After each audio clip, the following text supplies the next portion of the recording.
Coming up on Tech News Today, live from Dragon Con, we take a look at the Samsung Galaxy Tab. We solve the Facebook iTunes ping mystery, and we tell you how you can get iOS 4.1 right now. You gotta see. Netcasts you love. From people you trust. This is TWiT. Bandwidth for Tech News Today is provided by Cachefly at CACHEFLY.com.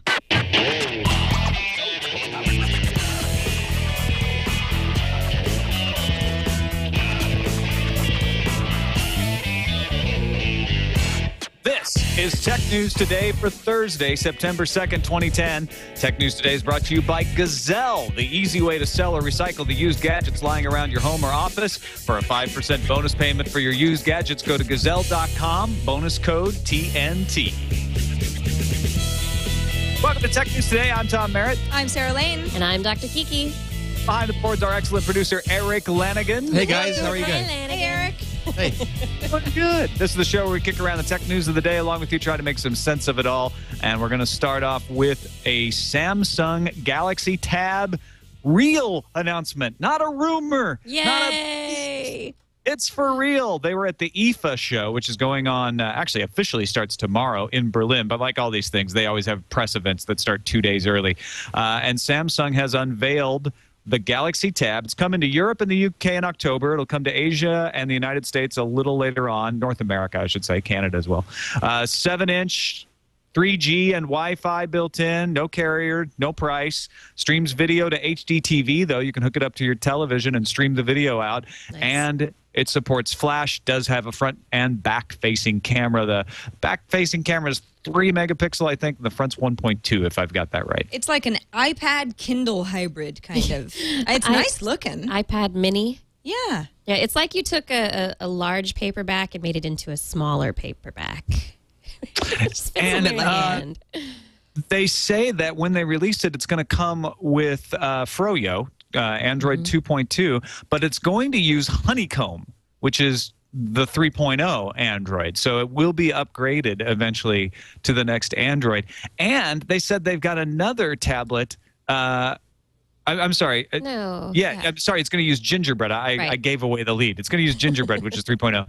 And they say they've got another tablet that's going to use Honeycomb, which isn't even officially announced as the next Android after 3.0. Yeah, it is the tablet that is yet to be. The tablet that cannot be named. Exactly. It's very exciting because, with all the tablet netbook stories, really up until now, it's just always been the iPad. So the iPads are great.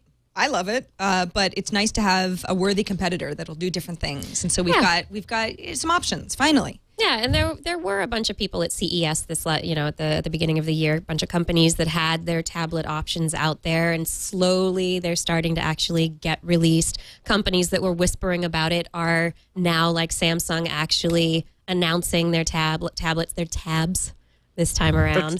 This one. It's great that the marketplace is growing, and so there will be a lot more options for people. Yeah, I mean, a year from now, think of what everyone will be deciding to buy each other for Christmas, for example. Right. It's good. It's good.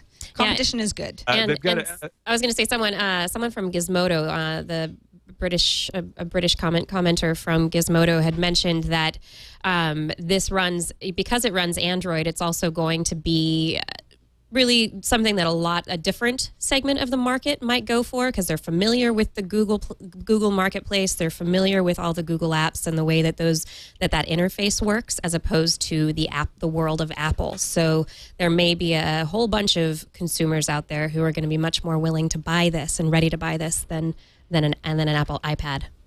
A few of the reports that I saw said that it's just about the size that you could slip in a pocket. Because it's not too terribly thick, so it may be big for most pockets, but it's almost there. It's almost pocket size. That would not fit in any of my pockets. Not in my pockets. Yeah, doesn't everybody carry a bag now? You have man bags, lady bags. Tom, you kind of wear the baggy jeans, so you might be able to shove this in a baggy pocket, because I knew someday I'd want to put a 7-inch tablet in my pocket. I'm just going to hold off. I'm going to keep waiting for the flexible screens that I can just roll up like a magazine and then stick in my pocket. Yeah. That'll be the day. Right. It'd be like Bruce Springsteen. That's right. Shoving a newspaper in your back pocket. Engadget pointing out that they have a promo site that is maybe unintentionally amusing. It's maybe loosely translated, perhaps. Samsung's a Korean company, and they point out that at one point they tout that the Samsung Galaxy Tab gives you more relief on the go. I love that. If you can't find a bathroom, just hold a Galaxy Tab. More relief. It's more room, more relief. It's the Galaxy. Also, there's a video call demo that suggests you and a coworker share cozy time. Cozy time. Aww.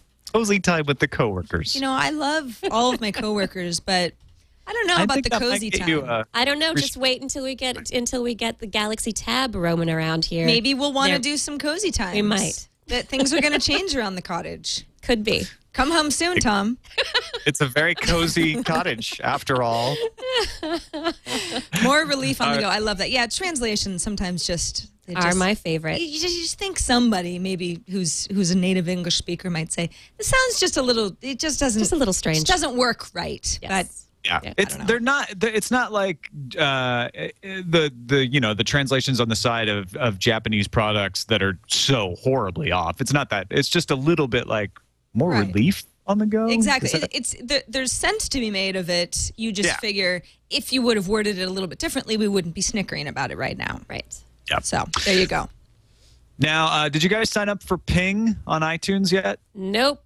Well, I've been holding off because I haven't heard a whole lot of good. I mean, most of my friends say that it's like the worst thing they've ever seen.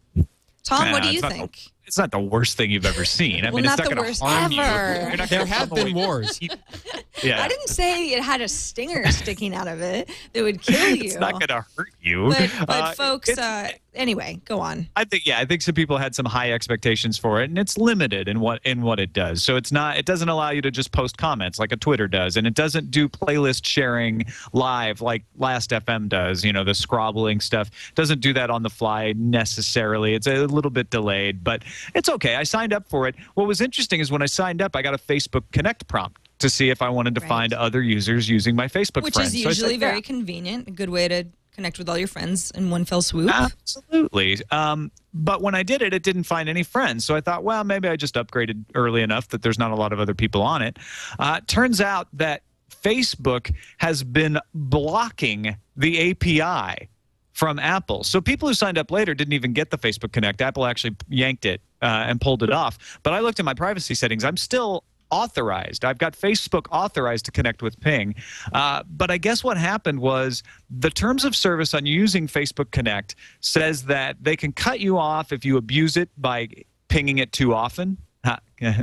Pun not really intended. But appreciated. Or if you just have too many users of it. And, of course, iTunes has 160 million users. So the backstory, according to Kara Swisher on All Things D, is they were in negotiations, Facebook and Apple, over how to make this work. Negotiations fell apart, and so Apple just decided to leave the API in there. It's an open API, after all. And when Facebook found that out, they blocked it. If we can't be partners, we're not going to be friends. We can't do anything together. How can we be lovers if we can't be friends? I don't know. We're going to have to talk with Facebook and Apple about that one.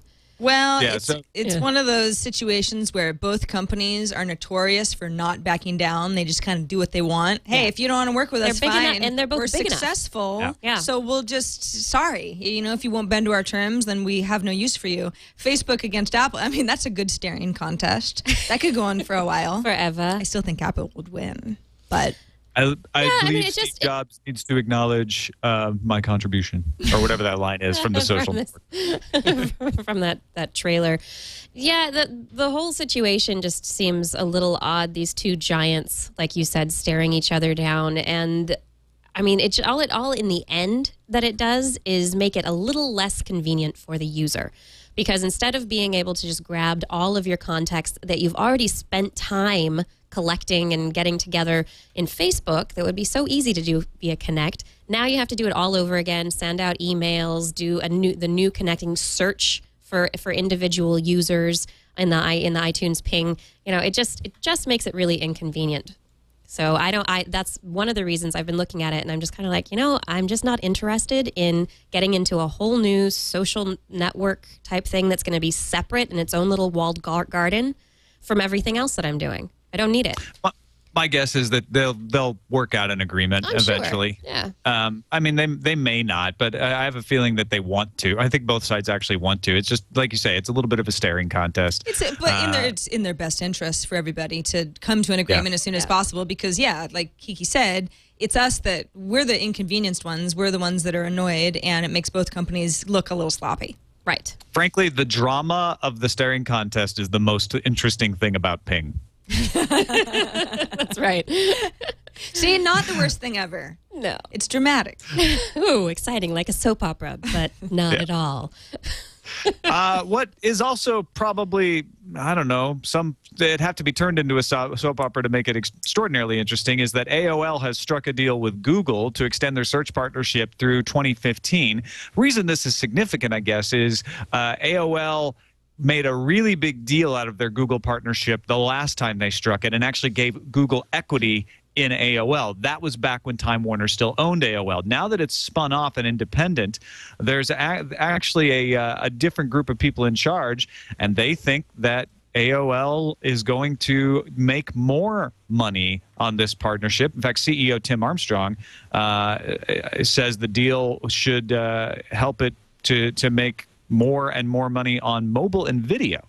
So that last partnership was back in 2005. So it's been 5 years, and now they're looking to do another 5 years. Mm-hmm. But the terms are very different this time around. Yeah, I think the exciting part is the addition of the mobile and the video aspects of this. The fact that they're really integrating YouTube into this, and AOL in their restructuring and rebranding themselves and putting themselves in the marketplace in a completely different way right now. I mean, they're no longer your dial-up provider. They're now going to be like a content provider. They're now trying to get themselves out there and be seen. And so continuing a partnership, a deal with Google is really going to help them in that arena.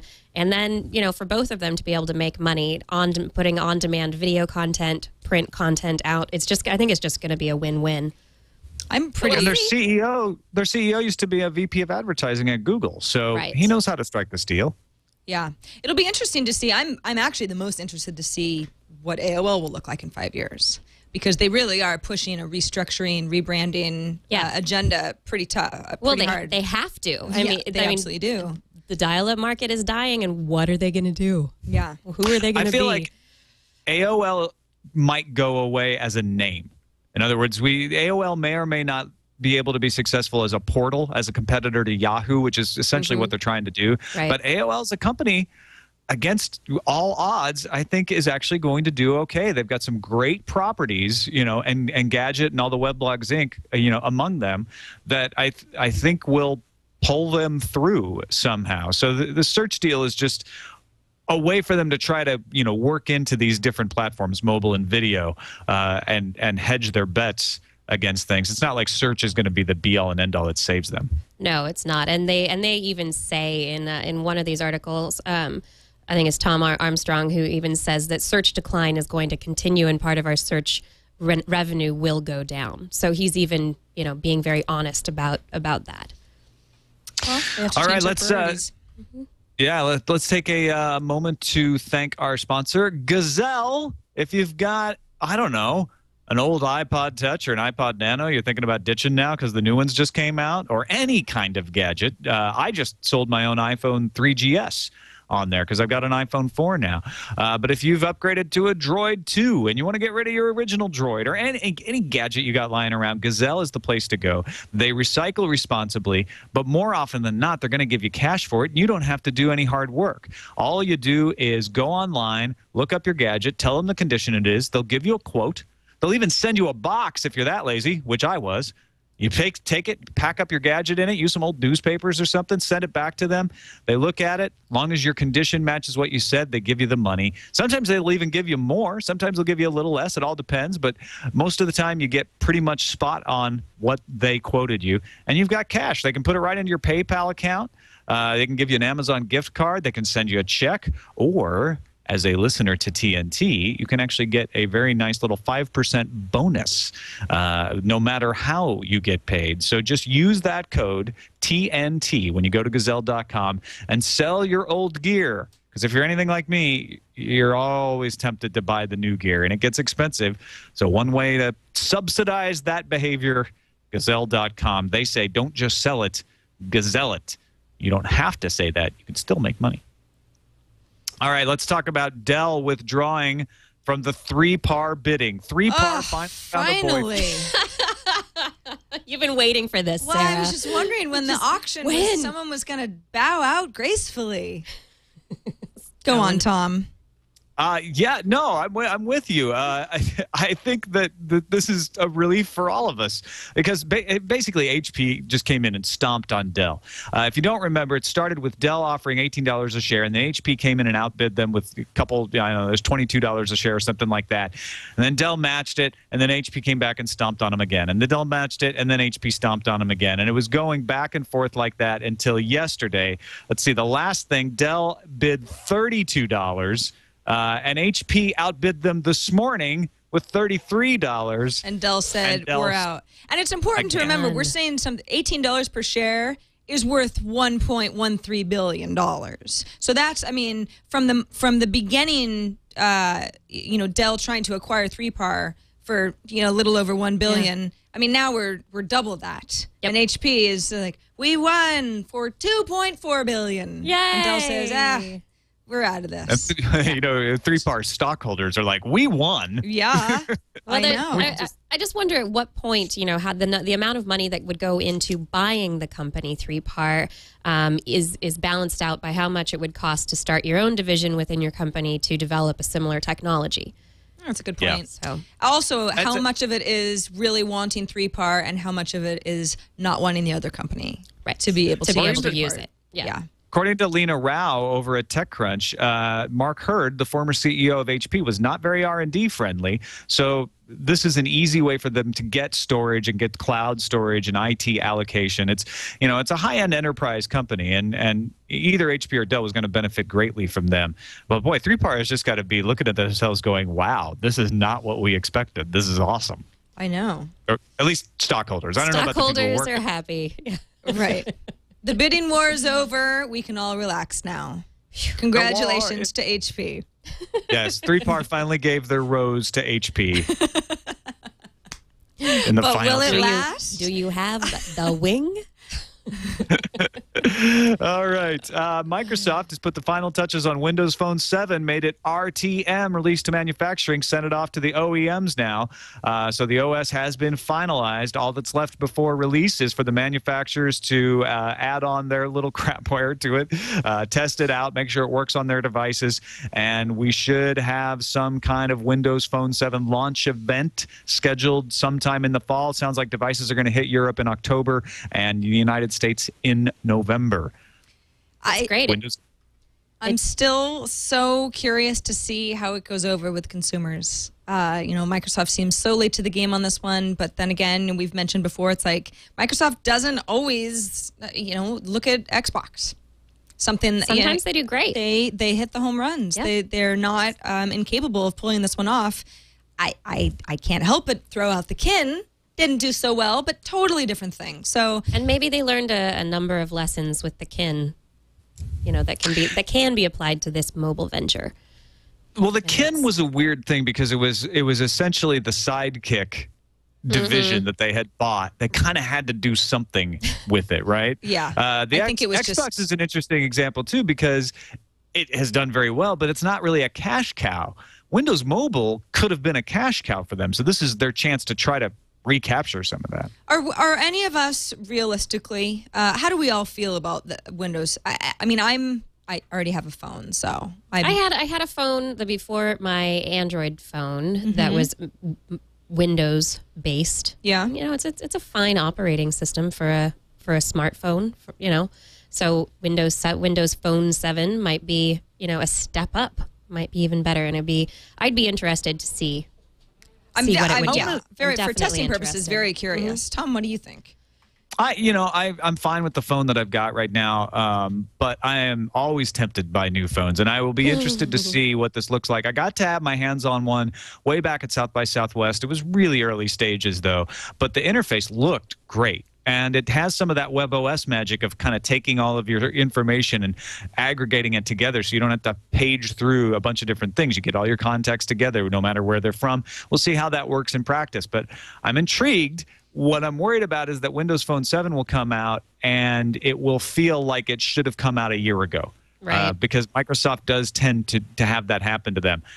I'm thinking there's a 71% chance that's not going to happen, that Windows Phone 7 is going to look pretty modern. Whether it can actually recapture market share or whether it will just hold the line and stop eroding market share, I think probably the latter. Yeah. Especially with the app, I mean, people from within Microsoft say, well, we have a lot of requests. People are really excited about getting Windows Phone 7 apps out there. But I mean, how many of these apps are going to be revolutionary that we are not already used to on iOS or Android or right? And by the time they actually launch this, and so if we're launching October, November, and they're going to be going live, they say in this article on Ars Technica in September 16th with the SDK, you know, that's not a lot of time for developers to actually get new, unique apps in shape for the platform. Yeah, I think they're gambling that as long as you have a few of the big ones, that's all you need. All right, the FCC is being accused of dithering by public interest groups. They have now asked for more public comment on net neutrality proposals, including the one from Google and Verizon that came out a few weeks back. This is the latest statement. They want more information about the plan. They want public comment on the ideas of exempting wireless and other branded services. FCC is playing the politics game very carefully here, but everyone's getting antsy and saying, look, just make a decision, will you? FCC's like, no. I love this whole thing, though. Everyone's like, you're dithering. Like, I love the word choice of dithering, by the way. Great choice. Wither me dither.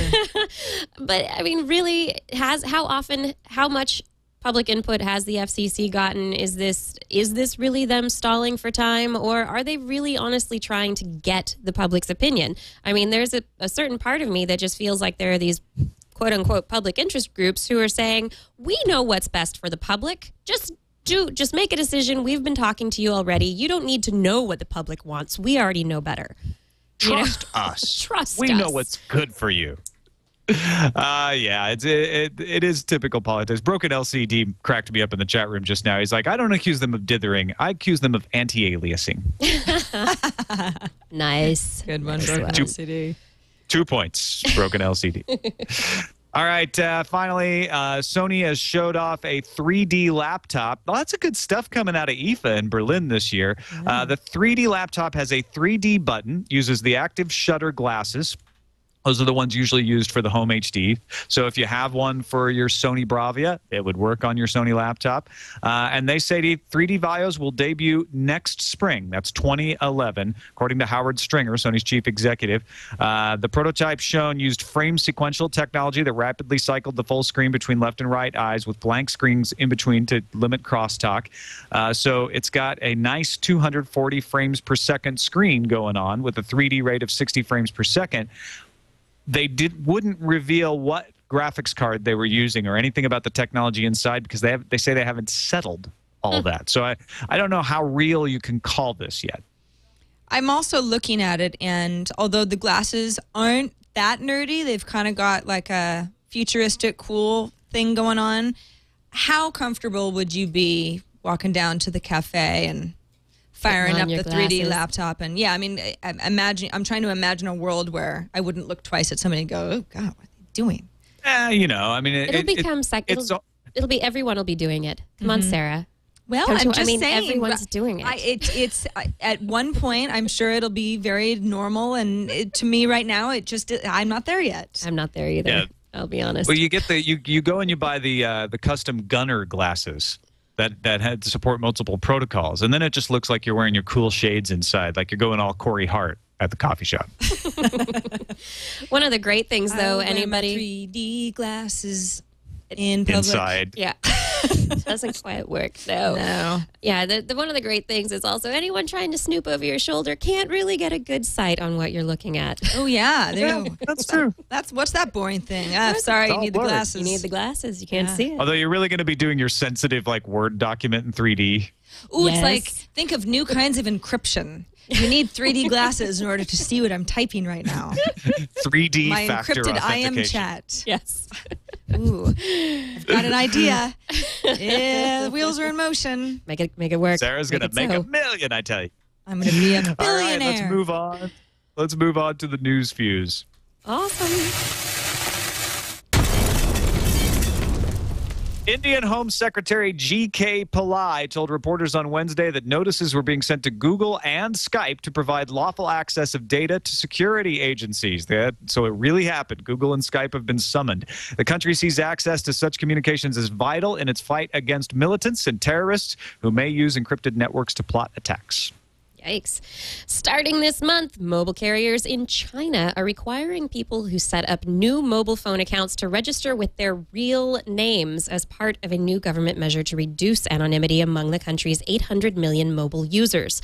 And within 3 years, the carriers must also register the real identities of all existing users. Online gamers faced a similar requirement starting in August. If you were worried, don't be, because Apple cleared the use of the word ping with golf company Ping before using the name for its new Web 2.0 music lookup feature in iTunes. The golf company made filings with the trademark office back in April describing use of their name for computer systems. So who leaked? Maybe Ping FM. Yeah, Ping FM, blame them. A new iPad-specific version of Twitter's app was released yesterday. The new version takes full advantage of the tablet's 9.7-inch screen real estate by weaving in web pages, photos, and videos related to tweets. You can see more about it on the upcoming iPad today. I'm still having a problem with the pinch feature, but that's just me. You'll get it. I've got bad fingers. Just keep practicing. I will. You'll get it. I'm going to practice my pinch. That's right. The 1980s beat the 21st century in Japan last month. Woo! What does that mean? Well, sales of Sony's Walkman line beat those of Apple's iPod line in Japan for the month of August. According to survey results released Thursday by BCN, a Tokyo-based research firm, during August, Sony took a 47.8% share of the portable music player market, while Apple captured 44%. Go 1980s. Woot! Yesterday, Apple CEO Steve Jobs touted Apple's iPhone activation numbers and said, "We think some of our friends are counting upgrades in their numbers," which most people took as a little poke at Google. Today, Google spokesperson told Fortune, "The Android activation numbers do not include upgrades and are, in fact, only a portion of the Android devices in the market, since we only include devices that have Google services." Yeah. WWE SmackDown. Meh. We told you previously about the juror in Detroit who posted an update on Facebook that read, "Gonna be fun to tell the defendant they're guilty," while the trial was still going on. They have been removed from the jury, but that's not all. The judge who removed her has also tasked her with a 5-page essay that must illustrate her grasp on the constitutional rights to a fair trial. The juror says she's very, very sorry. And we don't blame her because 5 pages is a lot. 5-page Especially if you've been out of essay. school That's a for lot. while. I feel I'd it's rather like go to high jail. school. Send me to jail. I don't want to write Does an it have to be essay. handwritten too? You know. My gosh. Yeah, You have to have in an cursive. outline. Only in blue or black ink. Oh man, it's just taking me back to high school, writing sentences. Don't, if you're on a jury, don't post things about the trial on Facebook. I mean, that is just like the Dumb. dumbest thing I've ever heard. Dumb. Well, maybe not, but almost. Pretty close. Pretty close. And the last story in the news fuse, Verizon has announced prepaid data plans for phones. For $30 a month, you can get unlimited data. For $10, you get a 25 megabyte that runs you 20 cents a megabyte if you go over. The cheaper plan isn't meant for smartphones, which could easily hit the cap, but rather the so-called feature phones that the kids love so much these days. All those kids and their messenger phones. Yeah, note to parents, these might be a good idea to keep your bills from running over. Their bill runneth over. The unlimited plan, not the 25 megabyte plan. Yeah, not the 25 megabyte plan for sure. All right, one more story before we get to the calendar. The human unconscious is being used in the virtual world, at least in a way that. Explain this to me. What's I don't even. So weird. Kiki, this is so you. I don't even know what any of that meant. I just thought this story is just a really interesting futuristic use of the virtual world and where technology is potentially going. So the researchers, they measured people's physiological parameters. So they got heart rate, they got your body temperature, and also your skin galvanic response. So it's measures of how excited you are. And they took those measures and then piped them into virtual characters in a virtual world. So if your heart rate went up, then the character would kind of like bounce his foot a little bit more inside the virtual world and maybe act a little bit more amped up. Agitated. Yeah, Exactly. Yeah, that's cool. Yeah, so the idea is that what they say here, the ultimate aim is to develop a method which allows humans to unconsciously relate with some parts of the virtual environment more intensely than with others, and that they are encouraged only by their own physiological responses to the virtual reality shown. So maybe it's a way that they can really get people to interact that much more with the virtual world. And, these kinds of, this kind of technology could potentially work for, say, people in therapy or, some kind of, I don't know necessarily for gaming how it might work, but I could imagine that, if you can see the way that somebody's fidgeting inside a game, you'll get, especially maybe third person shooter, you're looking at all these people running around and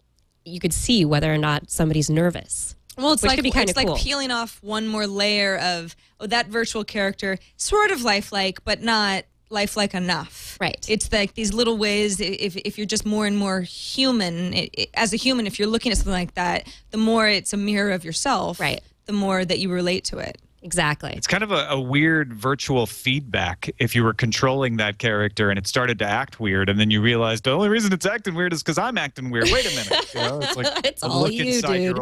your own soul. It could be dangerous. Yeah, one of the things they did an experiment, and this is a little bit weird, that to see if the people that they were recording had any preference towards the virtual actor that was supposedly them, that had the same body signals. What if you hated the one that was most like you? Yeah, they didn't seem to have any preference. They didn't necessarily like those virtual characters. But they didn't make the virtual characters all the same. So they think some people may have picked it because of appearances. They need to control for that, I think. Back to the drawing board on that experiment, researchers. Or maybe it just goes to say that people don't see the weirdnesses of their own weirdnesses. They don't identify with it. Yeah, I just don't notice. I don't know how weird I am. Whatever. I don't care. I don't care. That virtual person's fine. Is that me? Love it. All right, should we move on to the calendar, everybody? Yep. Let's do. IFA conference begins in Berlin tomorrow. Erik Schmidt is delivering the closing keynote, so we've already seen some good stuff coming out of Berlin. Chrome, happy birthday, or happy anniversary, I guess. It's celebrating its second anniversary today. And they've even got a little goodie for us. Chrome 6 browser is out. So if you haven't gone and gotten that yet, do it now. Verizon has rolled out its prepaid data plan for 3G smartphones. We already told you about that. Oh, yeah. Why am I telling you again? I forgot to delete that from the calendar. That's okay. Now it's deleted. It was like, never mind. It was never there. Well, it's just that we really, really want you to know about it. Have you absorbed the information yet? If not, and now you know. Prepaid data plans. You could say this isn't geeky, but I wanted to wish everyone out there a happy 90210 day. Brenda, Dylan, Kelly, David Silver, Donna. I think it's geeky. Because it's September 2nd. It's only 90210 day in the U.S.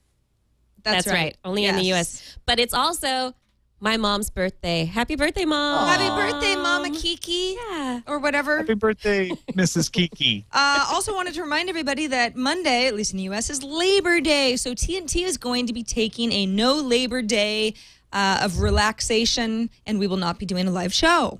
Nice. So good for you. We'll definitely have some fun reruns on Monday, but no live show. So just keep that in mind. We will be honoring the struggle that labor has fought to bring us a weekend, by extending the weekend. By sitting in an inner way. tube, drinking tall one. That sounds nice. That's my plan anyway. I want to do that. I'll be flying back from Dragon Con, actually, and willing to share stories about the TWiT meetup that is happening a mere 2 days from this recording on Saturday, September 4th. If you'd like to come, it's at the Sundial Restaurant, which is like, I don't know, 20 floors up from where I am right now. So come on out to the Sundial Restaurant. And don't forget to email Lisa at twit.tv. Let us know you're coming so we can get an idea how many people to expect. Also, NSFW show live tomorrow night, Friday night at 7 p.m. Eastern from Dragon Con. And, of course, we're going to have Dragon Con coverage almost wall to wall all weekend long. The parade, walking through the hotels, hitting the parties. So check out live.twit.tv all weekend for that Dragon Con coverage. Dragon Con is going to be so awesome. I wish we were there. I know. Maybe next year. Hold down the fort. Yeah, next year we'll bring a bigger crew. It would be fun. Tom, I can't wait to see your dragon costume. Really excited about the pictures from that. It's not a costume. It's like I actually transform into a dragon. Exactly. Even more exciting. Puff the magic dragon. No. All right. All right, we're running long today, but we got some good stuff from folks. Paul, our favorite sysadmin. Hi, Paul. Our favorite sysadmin that sends us videos anyway. Send us a video. Hi TNT crew, this is Paul, the British sysadmin in Hawaii. This is just in follow-up to WikiLeaks hosting their content in nuclear bunkers. For anyone that's worked in the hosting industry at all or had anything to do with it, this isn't really anything shocking or new to be using nuclear bunkers. There's two firms in the UK that provide it that I'm aware of, one called The Bunker and one called Smart Bunker. Both of them use decommissioned nuclear bunkers. It's ideal, it's secure, you've got most of the facilities that you require for service are already there for them, so it's almost purpose-built for it now. From a sysadmin perspective, what surprises me about it is that we're talking that WikiLeaks is only hosting in a single location. Given the sensitive nature of the site and given the traffic levels that will be hitting the site, it strikes me as more prudent to be based in more than one location and use something like, I don't know, geographic server load balancing to make sure that you're hosting from the most geographically convenient location and to make sure that you've got an always up service. If you've got something like that in place, you don't have to worry about some third party putting pressure on your hosting provider, for example, to shut down your services. I would imagine that he'd want it to be in more than one location and in more than one country as well, so that he's got as much protection and to make it as difficult as possible for anyone to take his service down. Anyway, love the show. You know, I would be surprised if WikiLeaks isn't got a redundant plan similar to that, wouldn't you guys? Yeah, I'm sure that they have a plan in place for things like that, but I don't know. I would guess that they would, but who knows? All right, let's move on to our other voicemail from a caller who has some thoughts on the absence of apps from the new Apple TV. Intriguing theory. Hey, TNT crew, it's Ken from Geek Dad. Following up on the Apple TV issue, everybody's saying that Apple's missed the boat about not having apps on the machine. However, I'd like to point out that we do have apps next to the machine, connected to the machine. If you think about the fact that you're going to be able to stream media from your iPhones, iPod Touches, and your computers, but especially your iPhones, iPads, and iPods, to the Apple TV, that means we're one API away from developers being able to stream their media from your device to the Apple TV. And that means that the Hulu app on your phone, on your iPad, could stream media to the Apple TV. I think it's there. I think, or at least, you know, what, iOS 4.2, iOS 4.3, it's going to be there. At least I'm hoping. All right, thanks, guys. Great show. Talk to you soon. Bye. I think this is a really interesting comment, you know, especially juxtaposed against the statement that Steve Jobs made during the Apple presentation that, or in an interview recently, that he basically said, you know, people don't want a computer in their living room. So maybe people don't want a computer in their living room, but yeah, what about an iPad or an iPhone that just neatly hooks up to your television and doesn't take up a lot of space and is really easy to use because you have these really seamless apps? Although some people do want to, they don't, I mean, the Mac Mini, I've heard a lot of folks since yesterday, since the Apple announcement, say, the Mac. What is so wrong with the Mac Mini? I mean, it's your TV just becomes an extension of your computer, and it's the best of all worlds. Yep. So I guess I don't know. It just depends on the way you want things to evolve. I mean, we do have options here. We do. Many, many wonderful options. Yeah, I still think that you could have a hard drive in a nice, small, elegant device that hooks up to your TV that's not a computer and could still do apps and streaming. And I think Boxee is going to show that. In fact, we've got some emails to that effect. Avner Rosen from Boxee has said, you know what? We're going to come out with a device that's twice as expensive as the Apple TV, and it's going to be worth it. And we think people are going to want it. So that was my disappointment with the Apple TV, is it doesn't run the apps locally. Yeah, okay, maybe you'll be able to stream apps from your iPad. What if you don't have an iPad, though? You can stream stuff from iTunes, but you can't stream Hulu. So it's not a universal solution. There's too many restrictions to it, and I'm not sure those apps are actually going to stream to the Apple TV. I'm not sure if that's the way it's meant to work or not. So there's a lot of question marks there, a lot of ifs to make Apple TV not be a hobby. You brought up a good point, Tom, that what if you don't have an iPad? Well, what if Apple wants you to have one? It's you can sell more units setting things up this way too. I mean, you're gonna upset some folks, but it's not the worst business model in the world. Yeah, if you're looking to increase your bottom line. And they are really, it's the Apple universe, the Apple world where you buy all your products that can sync together. They're all Apple, the Apple TV, your iPad, your iMac, whatever you happen to get. They all work together very nicely. Or you don't really live in the Apple world and you have other, you use other pieces that you put together in the way that you like. It is disappointing. Yeah, you're right. Apple does do things that way, so I wouldn't be surprised. But I don't think it's going to win the battle for the home theater. The hearts and minds of consumers? No, I agree with you there. Yeah. All right, let's finish up with one quick email to TNT@twit.tv. Hey, Tom, here is an FYI. I think it would be cool for the news fuse. Well, you know what? I'm going to make it an email. I know you know that 4.1 GM has been made available to all iPhone developers. The cool thing is that iOS 4.1 will work on any iPhone or iPod Touch, regardless if it is a developer phone or not. So, posted some mirror links on my site to get your hands on iOS 4.1 early. Go to uneasysilence.com and take a look, and you will find links to several iOS 4.1 GM seeds. I don't know what kind of licensing agreements you may be treading all over, but appreciate this being sent along to us. You can try out iOS 4.1 right now without having to wait. Thanks, cool. uneasysilence.com. Yeah, seriously. That's awesome. All right. Well, and thank you guys for holding down the home fires or whatever that cliche is. The home front. Things. Stoking the fires, holding down the home front. We're stoking the fires. We're I don't know. I'm all out. I think it's holding down the fort. Hatches. The fort. Fort. Yes. Battening down the hatches. Down. Right. Yeah. No, it's good. We miss you. This is all very strange. I feel like we're in some sort of a TNT Bizarro world, but we are. I am excited to hear all about DragonCon. I know. And have Speaking of Bizarro world, we will be doing TNT live from DragonCon. That's the plan tomorrow. Guest host Len Peralta will be with me here in Atlanta. Woohoo. Sarah will be battening down the home fires or whatever tomorrow as well. And then again, no show on Monday, and we're back in the studio on Tuesday. Live.twit.tv. Catch all the DragonCon coverage, and of course, you can find us at twit.tv/TNT. You can email us, TNT@twit.tv. You can give us a call, 260-TNT-SHOW. We'll see you tomorrow. Bye.